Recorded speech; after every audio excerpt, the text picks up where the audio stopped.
This is about Marcos. About Marcos?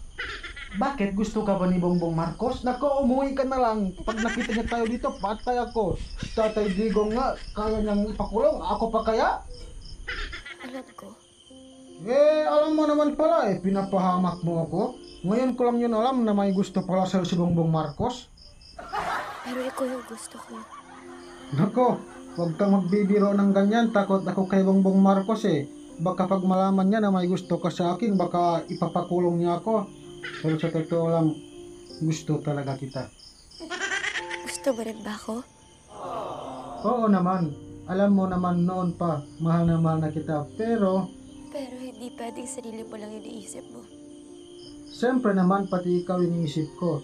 Baliw na nga ako sa kakaisip sa'yo Pwede bang pag-usapan muna natin tungkol sa gusto kong Kauban ng banayag, maghataw ng tanan.